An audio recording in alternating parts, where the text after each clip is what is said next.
RCF. Actualité des églises, RCF. Alors, Église de la Nièvre, édition du mois de mars.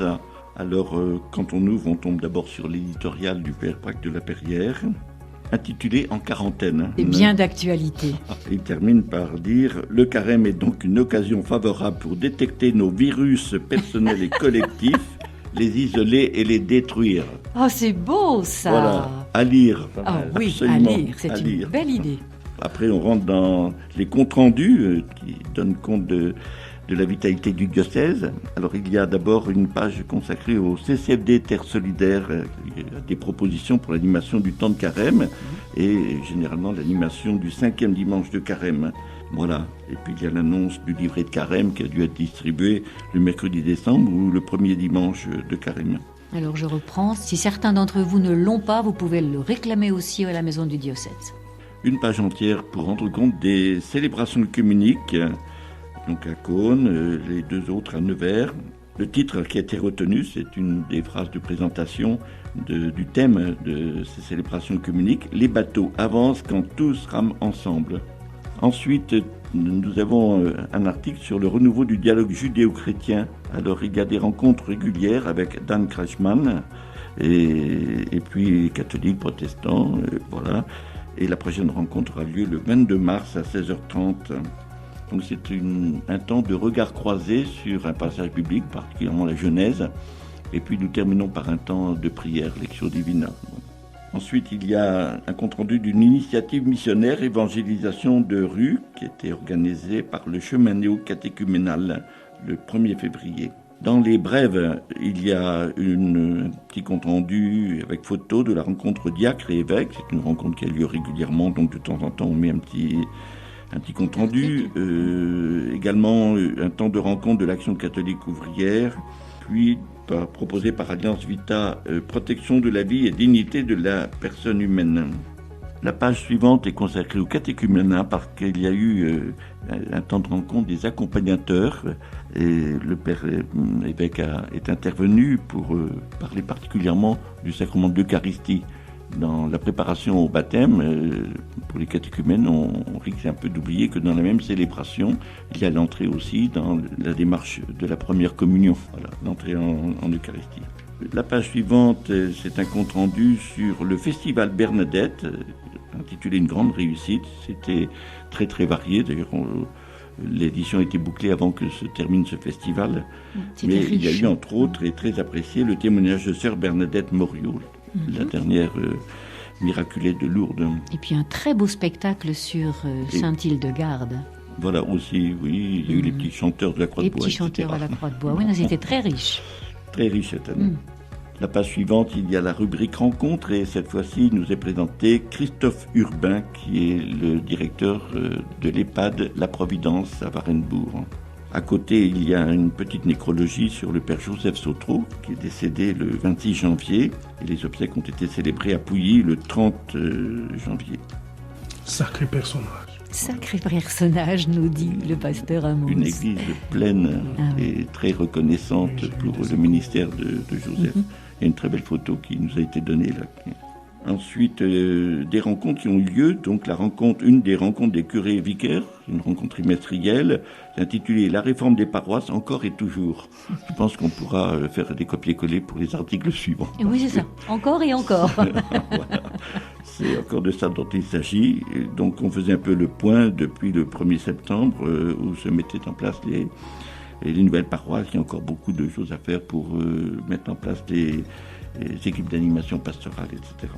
Un compte-rendu de la retraite sacerdotale. Nous nous sommes joints à la retraite sacerdotale du diocèse d'Autun et nous sommes retrouvés avec les prêtres des deux diocèses à Paray-le-Monial et la retraite était prêchée par Monseigneur Jean-Pierre Gralet, archevêque émérite de Strasbourg. Un compte-rendu aussi de la journée de la vie consacrée le 2 février. Alors il n'y a pas eu d'événement particulier parce que le 2 février cette année est tombé un dimanche. Mais par contre, il y a une feuille avec de nombreux témoignages, très, très, très éclairants, je trouve, qui étaient proposés pour la liturgie des messes dominicales, avec une prière universelle. À l'Espace Bernadette, il y a l'aventure de l'écoute, une conférence proposée par Pascal Baraton, psychanalyste. Elle a eu lieu le 25 janvier et il y en a eu une le 29 février. Voilà. On arrive au dossier. Le dossier porte sur quand vient le grand âge. Entrer en maison de retraite. La pastorat de la santé, l'accompagnement des personnes âgées, pas seulement dans les EHPAD, et on voudrait développer beaucoup plus ce qu'on appelle le service évangélique des malades, c'est-à-dire des paroissiens qui vont visiter, des paroissiens qui sont dans la capacité de venir rejoindre la paroisse dans ses propositions d'activité.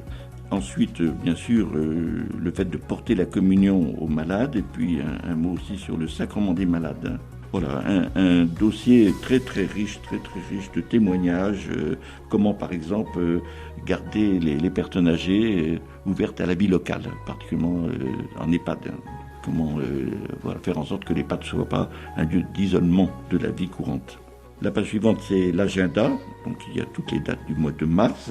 Alors, je soulignerai seulement l'accueil de la partenaire du CCFD, elle est argentine, Florencia Salumni. Dans mon brouillon que j'ai, c'est la date du 14 mars. Je crois que c'est déplacé au 27 mars, donc je vous invite à bien vérifier la date de cette rencontre. Voilà, parce qu'il y avait des difficultés avec les campagnes électorales. On voulait la salle des Éduins et ce n'est pas faisable, donc ça aura lieu à l'Espace Bernadette. Et puis bien sûr, dans le calendrier, à noter la place de la Bible ou Semaine de la Bible, ici, animée par la maison du diocèse avec les pasteurs, et puis des propositions pour les enfants, des temps d'explication sur la Bible, et puis cette rencontre se clôturera par une célébration œcuménique autour de la Bible, que la Bible ne soit pas seulement un document pour réfléchir, mais un moyen de prier. Dans la rubrique Découvrir, nous est présenté le prieuré de Comagny, qui s'est situé à côté de Corbigny. Donc on en parle assez peu, donc on propose cette découverte-là. Et le dernier article, dans la rubrique Écoute, c'est une explication de la visite ad limina. Ah oui, notre père évêque. Qu'est-ce que c'est que la visite ad limina? Va bientôt partir en visite ad limina. Voilà, courant mars, effectivement. D'accord. Et donc, il fallait expliquer un petit peu qu'est-ce que c'est qu'une visite ad limina. Bien sûr. Donc, avec Qu'est-ce que un certain nombre... En deux mots, pour nous qui ne sommes pas habitués au langage latin. Ad limina, ça veut dire au seuil, donc au seuil des 4 basiliques, et au seuil des tombeaux des apôtres. Voilà. C'est d'abord une démarche spirituelle, de revenir aux sources, et puis ensuite, les évêques, cette fois-ci, c'est pratiquement 40 évêques qui iront. Autrefois, c'était les évêques d'une province, donc 4 évêques, mais voilà. Ces évêques ont d'abord fait un énorme rapport, celui de la Nièvre fait 70 pages, je crois, et les différentes parties de ce rapport est distribué dans les différents services du Vatican, et ensuite, les évêques passent dans ces services-là, pour présenter, par exemple, où on en est de la liturgie, où on en est de la mission, on en est des paroisses, etc. Tout est épluché. Et ça alimente les moyens de décision du Vatican ou d'orientation du Vatican. Voilà. Mais ce que vous êtes en train de nous dire, c'est que finalement, on croit souvent que les décisions dans l'Église catholique viennent du haut, mais là, ça vient du bas, c'est préparé et ça remonte. Donc, il faut penser des fois que quand on a des orientations, des textes, etc., qui viennent du Vatican, elles sont en amont nourries par la vie des diocèses qui remontent dans ces visites ad limina. Eh bien, merci François. Et du coup, tous les 4, nous vous souhaitons, chers auditeurs, un bon mois de mars et nous vous retrouvons le mois prochain. Avec joie. Avec joie, dans la grâce de Dieu. Au revoir. Au revoir.